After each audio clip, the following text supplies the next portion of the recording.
Svetlana, добрый день. Svetlana, good afternoon. The All-Russian People's Front and the Chamber of Accounts agreed from time to time to discuss the quality results of the national projects. Right now we're discussing the education project. And very often we did that proactively following the results of the poll which was done in all the regions, proceeding from the experience accumulated by Sirius. And today we have an instruction from the Gaidar Forum. And I'm ready to follow it up, and I've prepared the opinion pieces of our colleagues which are traditionally discussed at the Gaidar Forum. The organizers today asked a very futuristic question for the People's Front and for the Sirius program: how much of future we have in the education of the present. And therefore I suggest that we speak about the schooling and school education, because if we speak about the remote or distance learning which took place this year, then probably most of the problems and issues were raised by the distant learning, by online education. And in my opinion, it's obvious that this is related to diverse systems which were not appropriate for the education process in order to achieve high quality. It was also related to low literacy and digital education of the teachers, but in my opinion, we even lacked some consciousness and independence on behalf of the school students. In that sense, I would suggest to proceed from some issues and problems and to propose some trajectories for the development of our future system of education. We'll also touch upon the higher education as well. And I would start with the following problem, with the following issue, a troublesome question. Is it possible to move from the paradigm of engaging the school children when the school students are being treated as an object to a totally different paradigm, when a school child finds himself in the very middle of the system? What can you answer?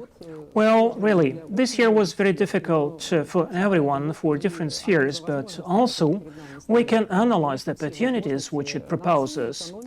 And certainly the future of the nation, of the economy, lies in education. In order to analyze the results achieved by the programs, first of all, we have to speak about the tailored nature of those programs, when actually we have to focus on some minor results in order to propose motivation for any subject, for any level of mastering the subject. Within Sirius, actually our programs are being tailored day on day, meaning that actually the program, the curriculum would be adjusted every day for tomorrow. And this is being done every day, and we see kind of early stages of specialization, which used to be related to the third or the fourth year of specialization. Now it comes much earlier. You cannot actually give some surplus knowledge. You have to build a very interesting curriculum, interesting program, so that the children could get more knowledge per unit of time, and it can be done in a totally different manner. My question is, what tools do we have to use? What, for instance, in your opinion, has to happen to manuals, to textbooks? Actually, if we have a school child-centric system, then what models, in terms of the organization, in terms of the administration, we have to set up that these models come into shape, and what opportunities we can take advantage of so that the school children can get maximum of knowledge and can get a grasp of the new technologies, and even using some of the state-of-the-art methods could get some unique opportunities for their future professions and specializations. Well, that's a very difficult question. That's a very tall order, in the sense that we have not yet managed to digest the experience which we got this year. But I would start with the following. First of all, our system of education, this is the legacy of the Soviet times, and in that sense it is very academic. And naturally, it lacks the competence-based approach, which would help us to make the system individual, tailored for every child. The role of the teacher would change. In that sense, I do believe that the teacher is, unfortunately, this is an independent unit, unfortunately, because we cannot influence that, but this is a pivotal thing. No child would be interested in the subject if he is not motivated by a teacher. Let me draw an example, an individual example of South Korea. In grade 7, they arranged for a term which was totally free of any exams. So it means that just within one term, throughout their school career, the children were free of any exams.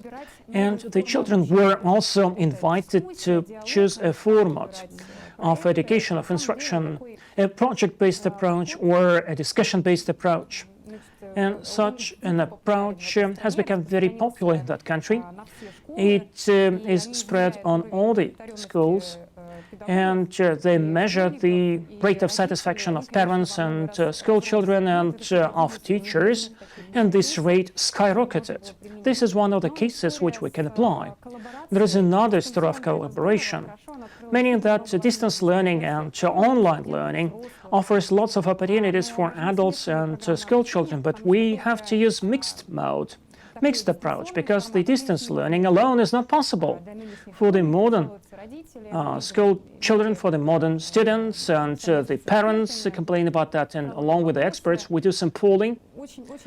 Actually, online education is not perceived very well, but if we regard a school as a kind of a hub which retains a classical form of education, but in general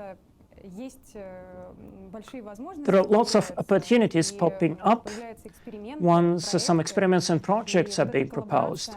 In that sense, this collaboration would be very important.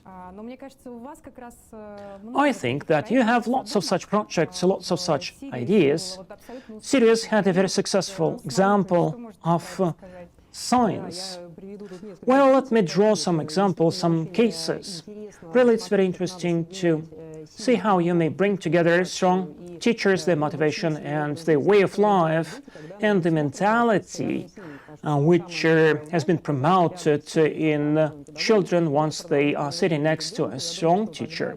I think this is when the foundations are being laid, and it proposes a good opportunity to ask a question to a person who sees your strengths, your interests, which you are manifesting.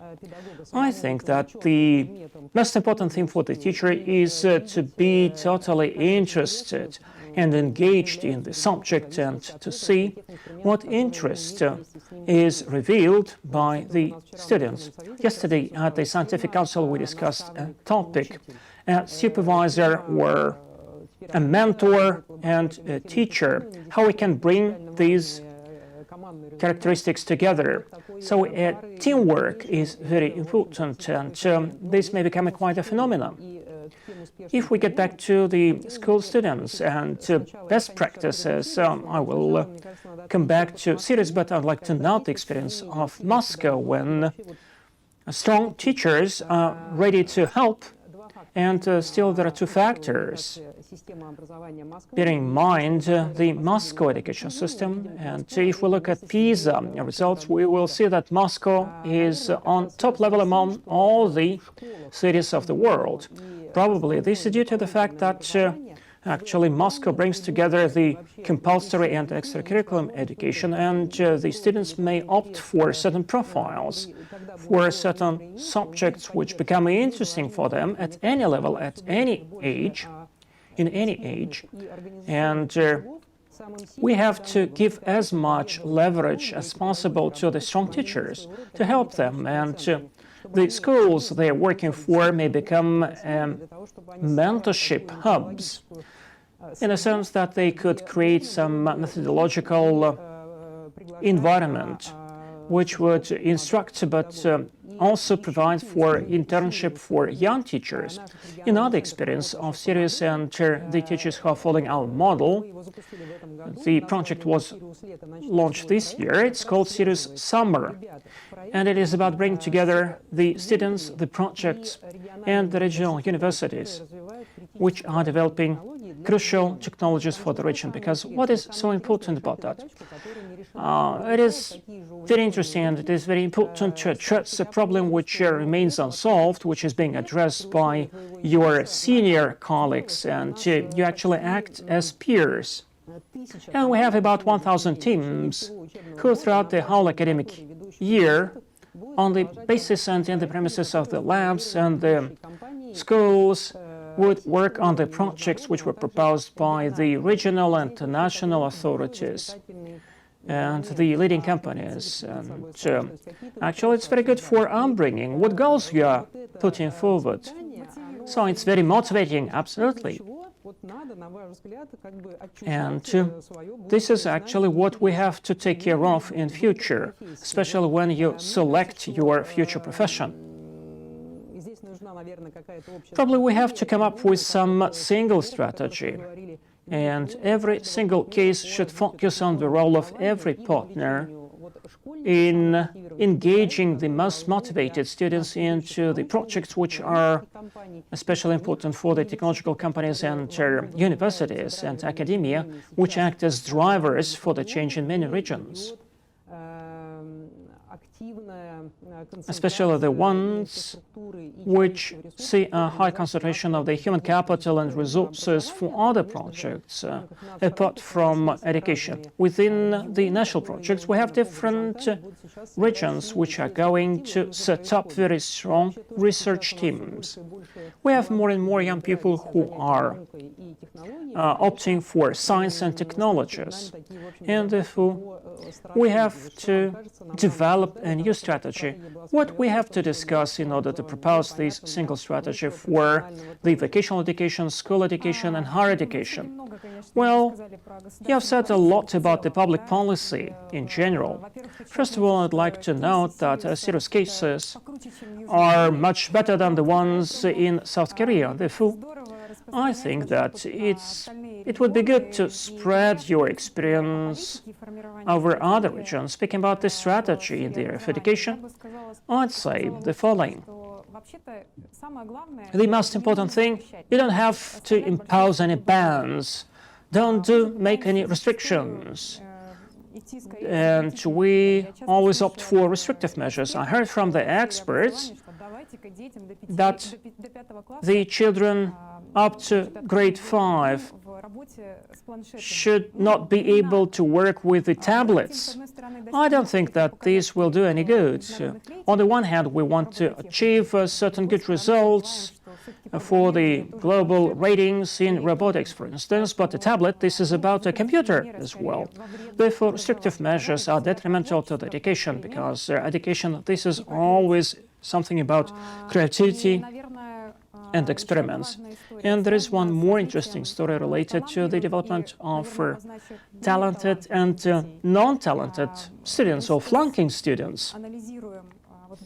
We are analyzing this case related to the flunking students, or non-talented students, who find it difficult to study at school, to master the comprehensive school curriculum. There is a number of problems we have touched upon. Sometimes I'm asked whether we have to support talented children. Yes, we have to do that, but we should not be forgetful of others. And some functional literacy has to be promoted, and I keep repeating that 25% of school students, regardless of good score showcased by Moscow, still have very poor digital literacy. We have to do something about that. And the last thing, which I will say, we have to reach a balance. Today we have spoke a lot about many things, and probably we have even invented and thumbsucked and romanticized a lot.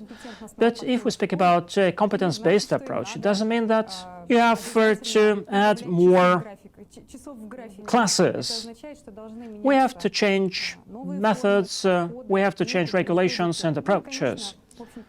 And it would be great if every teacher feels at ease playing the role where he actually is, sticking to the children. I do think that we have made some bullet points for the future strategy in the referred education. I do think that all the participants in Gaidar Forum have to associate themselves with us so that strategy filled with real results.